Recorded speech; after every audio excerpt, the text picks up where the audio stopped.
I'm trying this again. I've been trying for quite a while to get this word out. I feel like I've come up with some things that are remarkable and things that are helping me to really understand better. I know I've been all over the place. I've been struggling with a lot, just like everyone. Learning to deal with all the sun and that, and I keep up with that. And um, my dad died a couple days ago, I guess almost a week ago now, and I didn't think that would bother me, but grief has its way of creeping up on us. And I've been struggling with my relationship with David because it's no one's fault. It's just that we're very different people now that we're older, and I'm always coloring outside the lines, and he likes squares. And so, when you have children or grandchildren or careers, that you're focused on that. But then when you retire or get older and have to face yourself and realize that this is the only chance you get, it's important that we're each true to ourselves, and that's where we're at. I want to understand everything about this world and this life, and I want to talk about it, and he doesn't. He wants to watch game shows and relax and have fun, and we just aren't able to respect each other at this point because we're inhibiting each other's freedom. And it's very sad, but so it's kind of been a sad time, but I know it's the right thing. And nothing is forever, and who knows what tomorrow is, but for now, I've got to pursue what I believe is right. And I've always felt a call on my life, always, for humanity. And if you know anything about Aquarians, that's what they're all about. I'm so true to an Aquarian personality. It's like you could have just looked at me and written that. And then, I found out about a Hakoda empath, which is a person that feels everything. And that's why I self-medicated over the years, trying to deal with a lot of stuff, until I ended up going to Amen Clinic after I uncovered a lot of unfortunate information, which is what I'm trying to get to. And I was in a deep depression because I uncovered things that totally destroyed my foundation of faith in the Bible, and as I saw it in the past as a Christian, and destroyed my faith in the New Testament and in history and in this country. And the more I uncovered, I'm a good uncoverer. I'm a good detective. I always have been. Because I ask a lot of questions, and I'm curious, and I'm determined as all get out. I just don't quit. Anybody who knows me knows I don't quit. I'm relentless. It's in my nature, which is a whole nother topic that I uncovered. But at any rate, I want to stay on track. Through my life, I know that I've been used I've been in the right place at the right time for the right reason. Lots. I don't believe in coincidences. And so one of my first challenges was to say, okay, if the Bible is not what I thought and there was no Jesus, then there's a God, a big God that loves me. Does he love me? How do I know? Because of nature? Well, I love nature, and it's a miracle, and it's a miracle.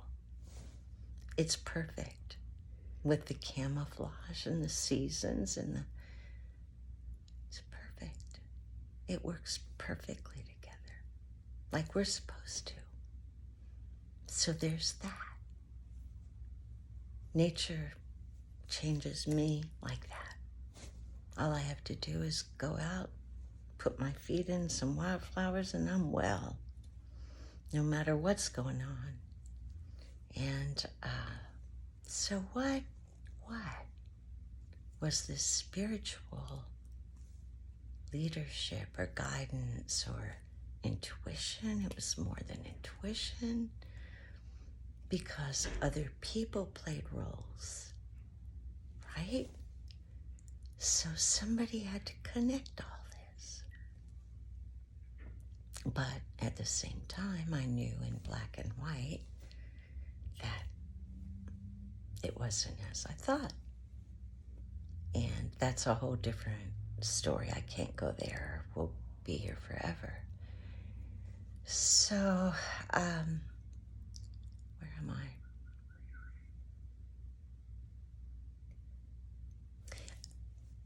So I had to figure that out. And then I came across, let's see. I don't know where it was. Well, I came across Doug Vought's work. First, I came across Randall Carlson and sacred geometry, because I loved rocks and fossils and was trying to find stuff. I have a great collection, and I love nature. So I was trying to learn about rocks and caves and all that. And I found Randall, and I took that class on sacred geometry, and it blew my mind. And I went, shoo, something's wild. Something's perfect. Something's too perfect, almost. It was too designed, there's nothing wrong or missing. And at the same time, I was talking to a Hasidic Jewish friend of mine that's very wise, that was feeding me information that was really helpful, because I always respected the Jewish people more than anything. Their families were tight. They respected each other. They loved God. They stuck together. They were loyal.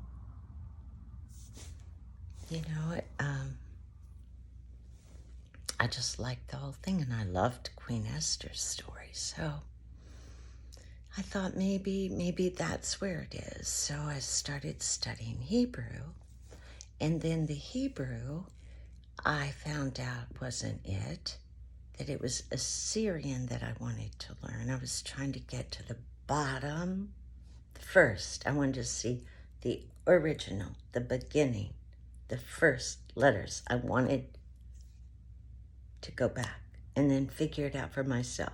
I didn't want to buy anybody's opinion about anything. Just give me the original. Man, that was hard to get. So through that, I went through language after language. And when I found myself grieving over my country and my Savior, I also came to not trust the pharmaceutical industry, doing a study on COVID and the vaccines, blah, blah, blah. So I said, I'm not ever taking a drug. I'll never be dependent on one that they prescribe. And so I kicked 200 milligrams a day of antidepressants, which weren't doing a thing for me except I hadn't cried in 20 years. So, excuse all the zoos. I've just got to get this out. So I went into this deep depression. And the only thing I could do to help myself, David didn't. Who does know what to do with a depressed person? Who knows? It's tough.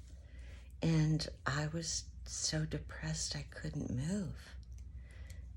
Everything at once. And my mom had died suddenly, and it was just all hit me. So I went to Amen Clinic. I've been following Dr. Amen since the 70s, late 70s, because he did brain scans. I always thought if I could just get a brain scan, I would have known how to help my first husband, my son's father, my son, me, my family, my father. Every member of my family has struggled with ADD or bipolar, or the thing is, when it comes to mental issues, it's all subjective. Unless you get a definitive diagnosis, which the only one really is a brain scan. And when he started them, they were called SPECT scans, and they were like $30,000 a piece or something out in California. Well, lo and behold, when I got the energy to get myself up and look for help, I was crawling. I called them. They had a place in Atlanta. It was only $5,000. So I went, thank you, but kind of no thank you. Because when I got the diagnosis, I figured they would tell me I was depressed, and maybe it was genetic, and because I had drank too much and had to go through all that. And so I knew I had inherited some issues, even after going through my husband taking his life from addiction. Who would think I would? But so I've had overcome a lot out of pure determination and learning and changing my paradigm. But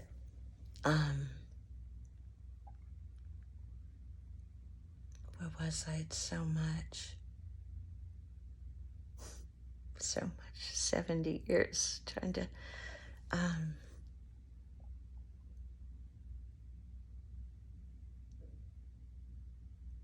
get off.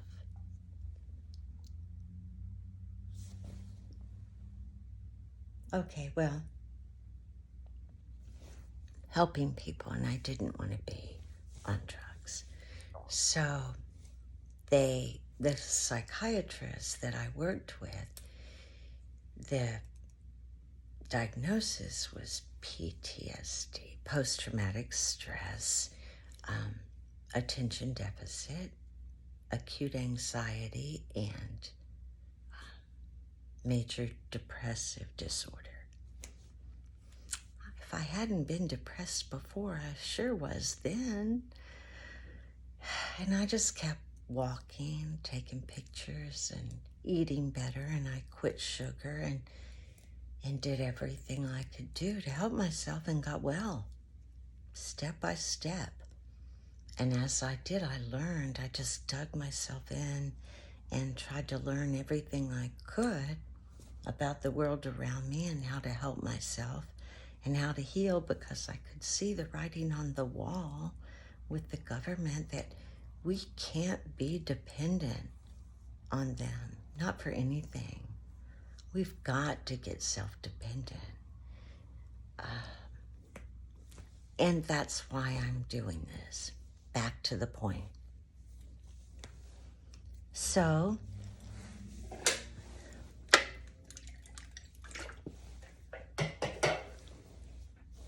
I knew what had worked in my life after 70 years and what hadn't.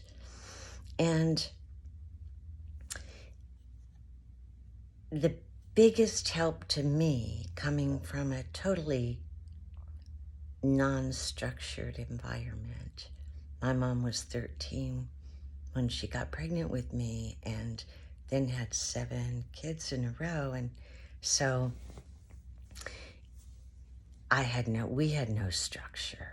We had love, but no structure. So when I found 7 Habits, I went berserk. Oh, I ate it up, and it changed my life. I had gotten as far as I could go, which was higher than most people my age, by sheer working harder, working longer, and not giving up. And I focused on finding organizations that were broken. I knew how to fix broken. And we fixed each other. And that was key. I wouldn't quit. So the 7 Habits was incredible. There was something supernatural about it. I don't know why. Stephen Covey was a Mormon and was just one of the greatest characters, the finest men in character that one of the top, definitely the top 5 in my book. And he talked about his son, Stephen, and how Stephen seemed to be behind in everything. In ball, he had a bunch of kids. They all excelled in everything, but not Stephen. He was like the nerd of the group, and everybody laughed at him playing ball, etc., etc. And one day Stephen woke up and begging God to show him how to help him. And he realized that his paradigm of his son was affecting everyone. And that until he could begin to see his son the way he expected God to have made him, complete, whole, flourishing, in perfect timing, until he could see that, he couldn't have it. And he and his wife determined to change the way they saw things. And it changed their son. It changes people when we have high enough regard for them, that we have high expectations. It says that I know you can. I know you will. And it's what nurturing is all about. When someone tells me I've done well, I just want to do better. Don't you? But we've got to see it first. So how do we do that? That's what this is about. How and why and where and when and who and all that stuff. What occurred to me in my research as I went back and back, because when you get back into the ancient literature, after going through the ancient languages, I missed a part. The psychiatrist suggested I do ketamine treatments for the depression, and I did. And I had like 7 years of therapy in 1 hour. It worked for me. I healed from so many things, and I was a new person when I got out of there. I had 10, I think, sessions. The first 2 to 3 were great. The rest made me sick. And I don't think the girl was too well experienced in what she was doing and maybe overdosed me. But yeah, it's not well defined yet. But it helped me, and what was cool about it was that in that session I saw Sumeria. I'd never heard of it. I was right on the cusp of finding it in my studies of the world and history. And I just found out that there were different earth ages and that the world is cyclical and all that. So, one thing led to another. At the same time, I was studying ancestry. See, I do have ADD, but I hyper-focus on one thing, then I get sick of it. I hyper-focus on another, and that's why I put all this together, is because I love the fossils and the geology and the geometry and the spiritual part and the science part. I like it all. And that's why I could find it. So, okay, so I had that in my background about 7 habits and starting to do that again because it was so effective.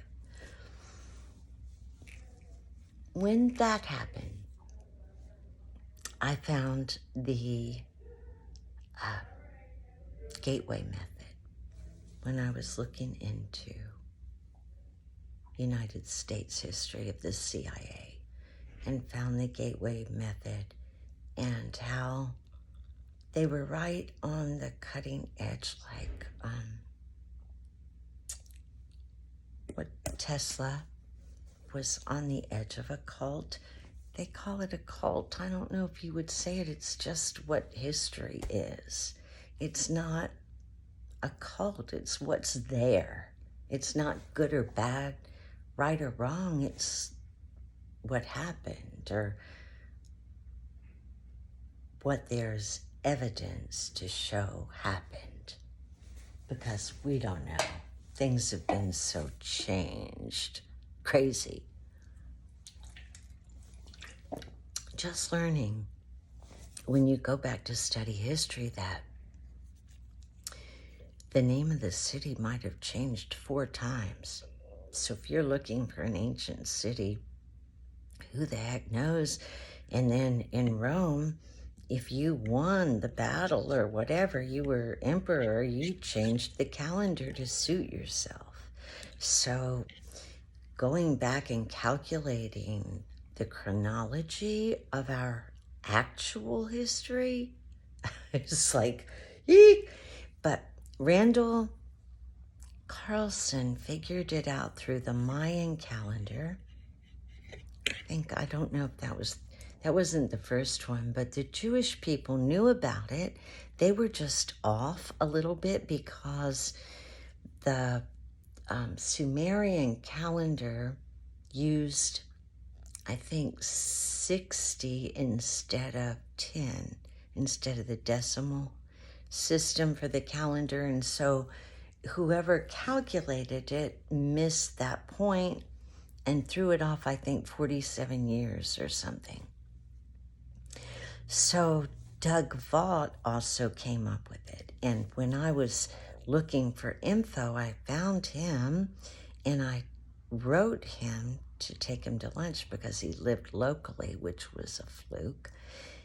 Lo and behold, he said yes. Well, I read all his books and watched all his shows and stuff. So I knew it was a hard read for me, and I'd never had like physics or anything like that. So I had to learn quick, and I figured out. I knew I was pretty smart because like I do lumosity and brain tests, and I always was in 99 percentile in everything except for spatial, knowing where you are. I never know where I am.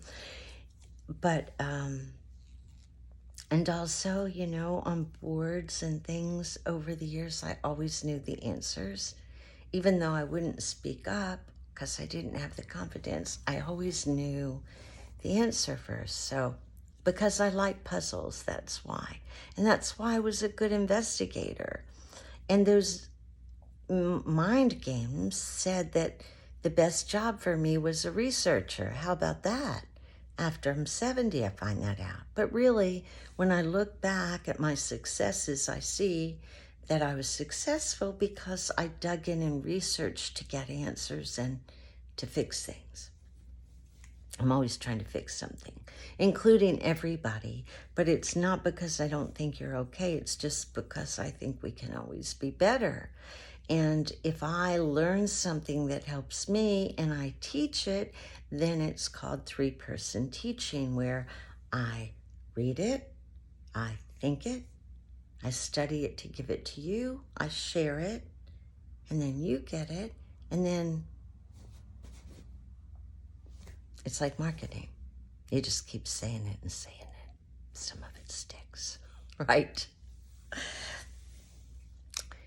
So I had the part of Sumeria. I had the part of languages going back to cuneiform. I found the Epic of Gilgamesh and all the 16 saviors, which I'd already kind of glimpsed into that when figuring out the Bible hoax. And so Doug put it together when he figured the Piso family deal, where they used the Bible really to manipulate humanity. How nice to have people be sheep that don't fight the enemy but turn the other cheek, and to forgive 70 times 7 the evil. And we're taught to say God's all wonderful and beautiful and loves us all. And yet, how can you pray for one team to win and not the other? How can you think hurricanes and tornadoes are wildflowers and palm trees? It's all God. It's all the creator or the programmer. I think that's where we're at. Well, I got this far in 27 minutes, and I didn't even light on the best part of all. But I'm going to keep going, so hang in there. Let me know if this is making sense or if it's interesting or whatever. I just feel like I'm here to share something, and I'm just going to keep sharing until I figure out that it's a benefit to somebody. And I'll try and listen and hear. The black guy I met today was so cool. He said there's a big difference between hearing and listening. Hearing is being still. Listening is active.